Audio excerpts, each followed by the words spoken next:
What's up and welcome back to the channel. So Chelsea announced this morning the appointment of Liam Rosenior as the new head coach of the senior men's team at Chelsea. We knew this was going to happen. It was highly speculated that Liam was going to take over from Enzo Maresca. Most of us didn't know who he was until about a week ago. I've done a lot of research about him, and I don't want to say I'm excited, but I'm hopeful that this man can come in and salvage our season. We are still in all the competitions. We are in the FA, Carabao, UEFA Champions League, and the Premier League, and that is what I'm hopeful for. The Chelsea board has done a lot of wrong since they took over from Roman Abramovich, but I have to give them kudos for quickly hiring a new manager in the midst of all these issues that happened in the past week. We haven't had a good start to the new year, and the draw at Man City just gave us a little bit of hope. It gave us a little bit of calm at the club. If we had lost, the chaos would have gone even further, but the draw gives us some positive vibes in general, and we can focus in moving forward and not dwell on the negatives. The club statement says all the things that we have heard before: modern philosophy aligned with the project. And the project, I said in my last video, or my video about Enzo Maresca leaving Chelsea, that we are tired of this project. We are tired of hearing this project stuff. Just get us experienced players. Get us players that can come in and help us win. Get us players with senior, top-tier mentality that can benefit us in very hard matches, in very difficult matches. But it seems like they're going with the project again. They've hired a very young coach who is going to come in and try to nurture these young players that we have. This is something that he knows how to do very well. When he was at Derby County, he had a lot of young players under his wing, and he did well with them. He was able to mold them to become very good players. They were very hard to beat when he was at Derby County. It was unfortunate that they couldn't make the playoffs when he was there.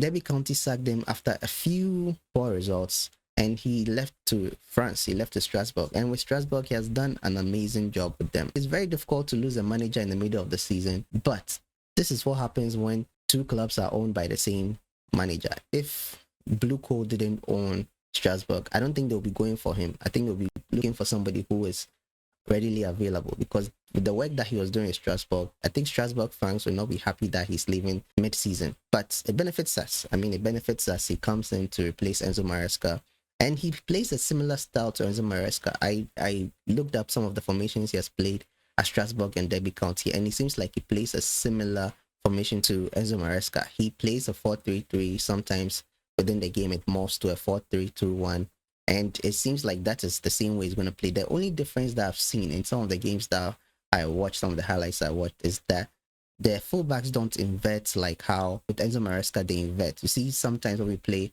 games, you see Kurela playing centrally, sometimes comes to the center, sometimes he plays like a number 8 and he's always looking to the box and gets a goal. We've seen Gusto also do similar things. Even when Reece James is playing in the right back position, we see him centrally a lot. That was before he started playing regularly as a central midfielder. That's something I don't see with Strasbourg. They don't invert. The fullbacks stick to the wings, and it gives the wingers better chance to play wide. It allows them freedom to play wide, and they don't really have to track back too much because the fullbacks are there. The fullbacks don't really overlap. They are mostly at the back. You see how best he can implement this into the squad going forward. I just hope that he doesn't make the same mistakes as Maresca. I just hope that he makes proper substitutions. Not like Maresca. Maresca, that was one thing that was really, really worrying him at Chelsea. Some of the games that we've lost. And from what I saw, he likes control. He likes to be very, very practical. He likes order. An example is the fact that he doesn't play inverted fullbacks. He wants you to stick to your role and know exactly what you have to do in the game. His practicality is going to help us a lot. He builds a team that is very hard to beat. He had a very good run at Derby County. Like I said, it was just unfortunate that he couldn't play in the playoffs. I think it came down to the wire, and he missed out. I like that about him, and I'm hopeful again that he's going to salvage this season. Right now, with the way things have been, we need somebody who can come in and organize this team. And the team did well, even without a head coach against Man City. Callum McFarlane did well too as well with his tactics. He did very well, but you see that the fight was there from the players. The players that were not available to play, they traveled with the team.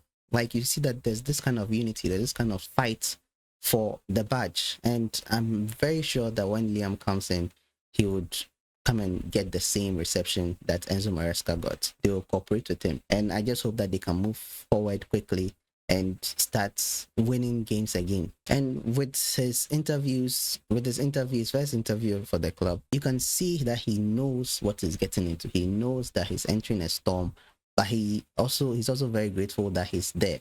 And the way he talks about Chelsea too, it gives me a positive feeling that he's going to try his hardest. I can't see the future, so I can't say he's going to do well, but it seems like he's going to try his hardest to get things back on track. I mean, I feel for him. I feel for him to come and take over the way he's done, but I think he's up for the task. From the way he talks, he's very, very confident. And from the videos I've seen of him talking to players, his press conferences, I mean, he's good. He's good. That's all I can say. He's good. Premier League is a different gravy to the French League, and I'm not downplaying the French League, but you know that the level of competition in the Premier League is higher. I can't specifically say that he's come to do or he's come to blow the roof off Stamford Bridge. No, let's give him a chance. Let's give him a chance. And remember that Enzo Maresca left. He wasn't sacked. And it's not the fault of Liam Rosenior. So let's give this guy a fair chance to manage Chelsea. Not accuse him or criticize him at the first chance that he makes. Chelsea, we do well to support our own. Let's support him. Let's support him. He's not the Chelsea manager, and he has been given a long-term contract.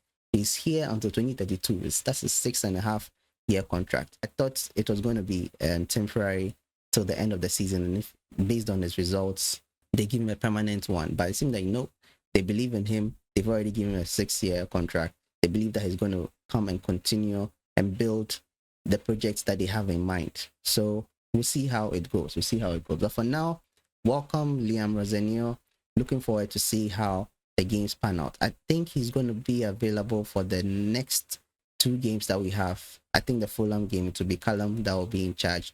According to his interview, he's flying back to Strasbourg, so he's not in the country at the moment. He'll come back for the FA Cup game. So we'll see how it goes. I'm looking forward to see what he does with Chelsea. And yeah, welcome to Chelsea. So that's been it on my thoughts of the new the new head coach at Chelsea. He's not a manager. Have you also done some research and made your observations and deductions? Let me know in the comment section down below. And if you've not subscribed, kindly subscribe and give the video a like. It helps the channel a lot. And yeah, thank you so much for watching. I'll see you guys in the next one. So until then, stay safe.